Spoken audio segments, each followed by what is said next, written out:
And now in the steady state,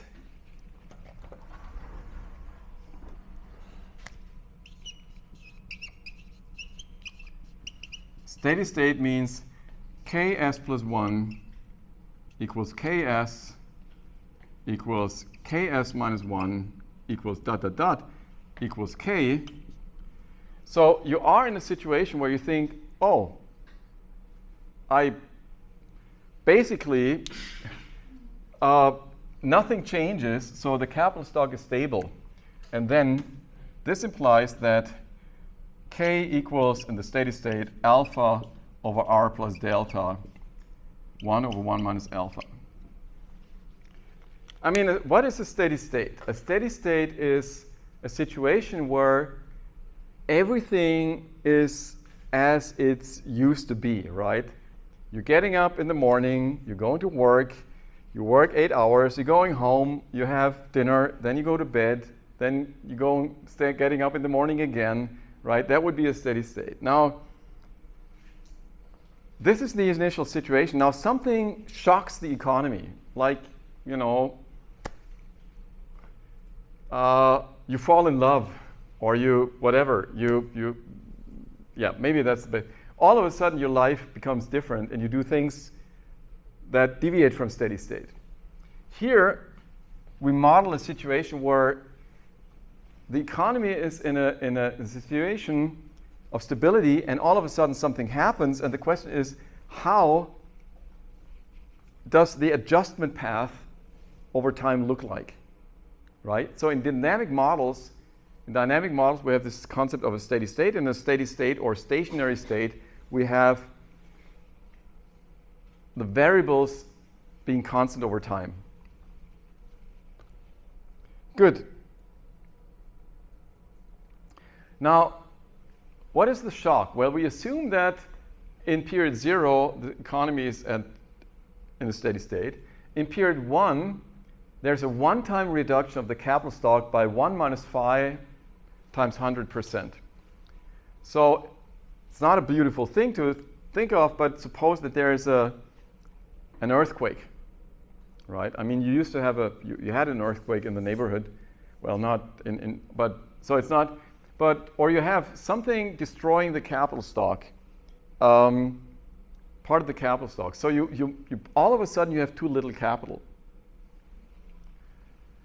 So what happens is the following. This is the time path of output, consumption, investment, the current account, and the net international investment position. If t equals 1, alpha equals 0.3, r equals 5%, delta is 10%, and phi equals 0.5. So 50% of the capital stock gets destroyed. So let me briefly comment on this evolution. So in period 1, output goes down. That's the blue line. Why is that? Well, because you have less capital to work with. In period 1, investment goes up big time because the representative consumer realizes the capital stock is too low and rebuilds the capital stock. This is the investment. This is the green line. Now, how does the representative consumer rebuild the capital stock or finance all this investment? Now, you could argue the representative consumer finances the investment by reducing consumption, and in fact that's the case. So you see the bright blue line going down a little bit. But you see it doesn't go down that much. Why? Well, because the lion's share of the investment is financed by tapping international financial markets. So you're running a current account deficit. Now in period 2, we're back in the new steady state because the capital stock has been rebuilt. Now, what is the trace of this event? The trace is a negative net international investment position. You have accumulated liabilities for the rest, vis-a-vis the rest of the world. The trace is also that your consumption has decreased permanently to a lower level. GDP has gone back to its initial level, but what has gone down?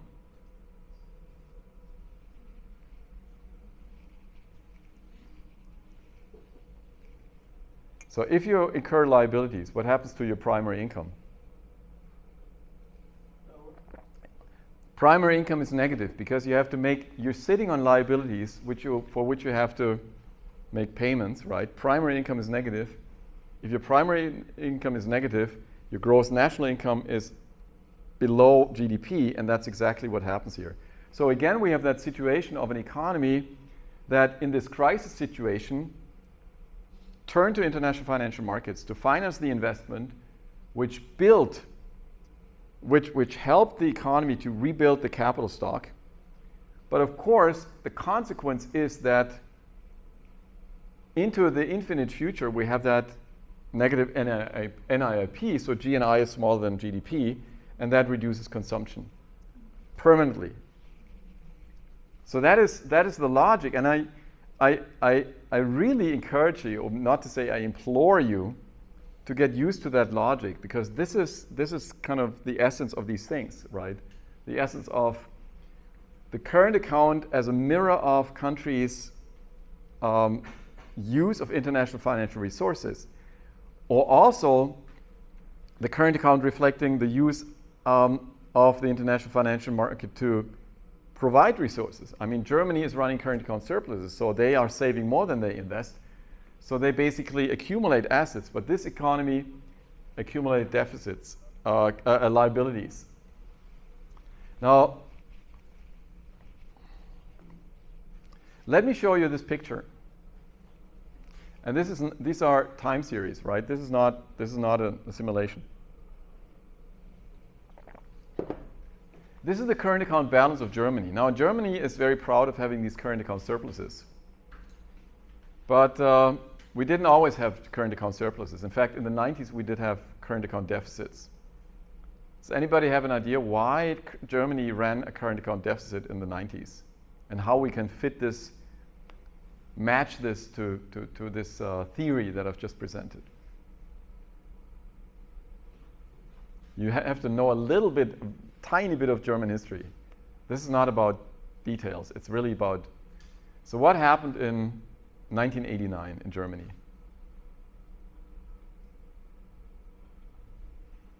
That's a long time ago. You recently, I invited my RAs and TAs, and okay, let me give you some time to think. Shortly before Christmas, I usually invite my RAs and TAs, and we play a game. And we play a game like everybody writes on a piece of paper the name of the person, the historical person that she would have loved to meet, right?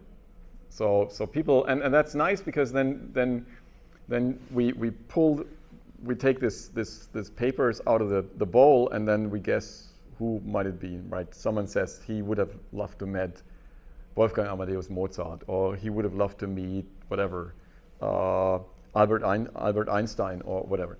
So that's a nice thing. Last time I did it, I said, which is the historical event that you would have loved to be,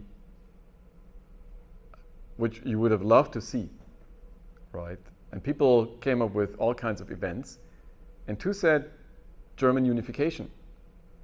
And I realized that among my RAs and TAs, there's no person who has witnessed German unification in person, right?